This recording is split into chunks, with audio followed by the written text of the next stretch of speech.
चाची जी वो मैं बस जा ही रही हूँ, अभी मैं खाने का सामान ही लेने जा रही थी, लेकिन मुझे गंगा माँ ने बुला लिया अपने सर की मालिश करवाने को। अच्छा, मैंने बुला लिया तो मतलब कि तेरा खाना मेरी वजह से नहीं बन रहा? गंगा भाभी बुरा मत मानो, ये तो ऐसी है 1 मिनट से पहले सारा इल्जाम अपना भी दूसरे के सर पर रख देती है, ये ऐसी है, इसकी बात पर आप ध्यान मत दो, इसको और इसकी माँ को बस यही करना आता था। कोमल की बात को सुनकर सोना की आंखों में आंसू आ गए। बेचारी सोना को घर में एक नौकरानी से भी बदतर हालत में रखा जाता था। ऐसे ही आज के दिन भी सोना को बेवजह बातें सुनाई गई, जिसके बाद वो सर्दी में बिना किसी स्वेटर के बाहर सब्जी लेने को आ गई। अभी सोना घर ही जा रही थी कि पता नहीं मेरी माँ कहाँ है। अगर मैं उनके बारे में सोचती हूँ तो लगता है कि वो जहाँ भी हैं, जैसे वो अपने ससुराल में रहा करती थी उससे ज्यादा खुश है, और यही एहसास मुझे टूटने नहीं देता। अरे नहीं, ये औरत कौन है और ये ऐसे क्यों रो रही है?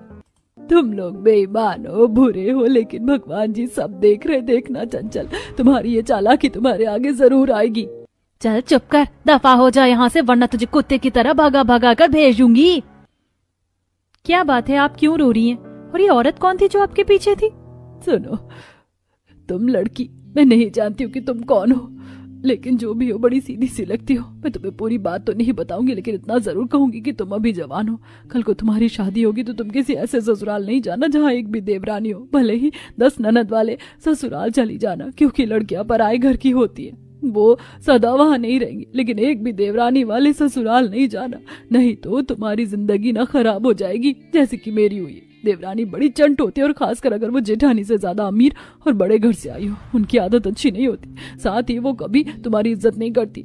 तुम कम उम्र की लड़की हो और मैं तुमसे बड़ी हूँ, इसीलिए बहन समझकर समझा रही हूँ। उर्मिला की बात को सुनकर सोना कुछ नहीं बोल पाई, लेकिन सोना मन में सोच चुकी थी कि वो किसी ऐसे घर में शादी नहीं करेगी जहां उसकी एक भी देवरानी हो। अभी सोना यही सब सोचते हुए घर आ रही थी कि उसने अपने घर में देखा कि एक पंडित जी बैठे हुए हैं और उसके घर में किसी की शादी की बात चल रही थी। देखिए मुकेश जी, ऐसा रिश्ता नहीं मिलेगा। लड़के वाले अमीर हैं, सब कुछ है उनके पास, और ऊपर से शादी करने के लिए वो उल्टा लड़की वालों को तोहफा दे रहे हैं। पता है, उनका कहना है कि जिस भी घर की वो बेटी लाएंगे, उस घर को वो एक BMW गाड़ी और 30 लाख रुपए कैश देंगे।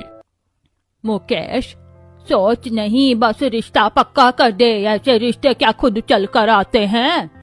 हाँ तो पंडित जी। मुकेश जी, इससे पहले आप कुछ भी बताएं, मैं एक बात और बता देता हूँ। जो लड़का है वो अपने भाइयों में सबसे बड़ा है, लेकिन चौंकाने की बात यह है कि उसके सभी भाइयों की शादी हो चुकी है। तो इसका मतलब हुआ कि जब आपकी बेटी उनके घर ब्याहेगी तो वो एक साथ 5-5 देवरानियों की जिठानी बनेगी। ठीक है, कोई फर्क नहीं पड़ता कि वो क्या बनेगी क्या नहीं। आप